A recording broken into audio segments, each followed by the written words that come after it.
The Blood Bank of Alaska reports 4.5 million Americans need a blood transfusion each year. The Red Cross states a third of the public population never even considered that blood may not be readily available when a loved one needs it. Whether it's for a surgical procedure, a cancer treatment, an emergency trauma situation like a car crash, or the delivery of a newborn baby, the demand for blood is constant and unrelenting.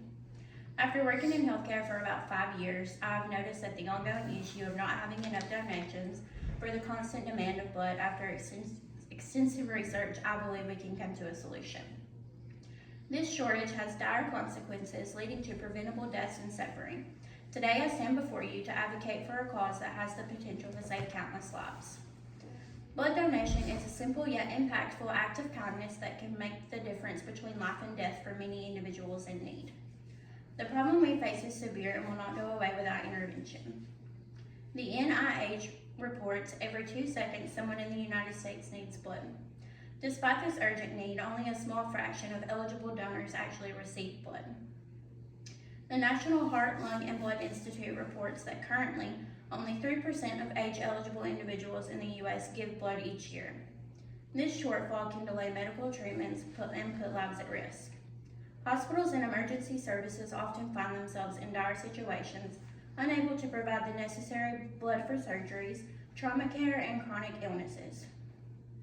This shortage not only endangers patient lives, but also places immense stress on healthcare systems. One of the most distressing situations for a doctor is to have a hospital full of patients and an empty refrigerator without any blood products, said Dr. Pampi Young, Chief Medical Officer of the Red Cross, the nation's largest blood supplier. This solution lies in mandating blood donation. By implementing a policy that requires eligible individuals to donate blood at regular intervals, we can ensure a steady and reliable supply. This mandate would involve creating a national registry of eligible donors, providing incentives for compliance, and establishing penalties for non-compliance. Additionally, comprehensive education campaigns would inform the public about the safety and importance of blood donation, dispelling the myths and alleviating fears. Some may argue that mandating blood donation infringes on personal freedoms. However, it is important to recognize that this policy is not about taking away rights, but about fulfilling our moral obligation to help those in need. Just as we have laws that require individuals to serve on juries or pay taxes for the greater good, mandating blood donation is a reasonable and necessary measure to protect public health. Furthermore, mandatory blood donation promotes a sense of community and shared responsibility. It reminds us that we are all interconnected and that our actions can have a profound impact on the well-being of others. By making blood donation a societal norm, we can foster a culture of generosity and compassion that benefits everyone. Each year, less and less people donate blood. What are we going to do when everyone stops? Luckily, with this solution, we don't have to worry about that problem.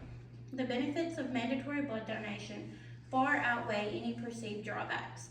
By implementing this policy, we can ensure that no one has to suffer or die due to lack of available blood. In the end, the true measure of society is how we care for one another in times of need. By mandating blood donation, we can ensure that every person has the chance to receive the life-saving care they deserve. So let us come together as a society and make a commitment to save lives through the simple act of donating blood. Thank you.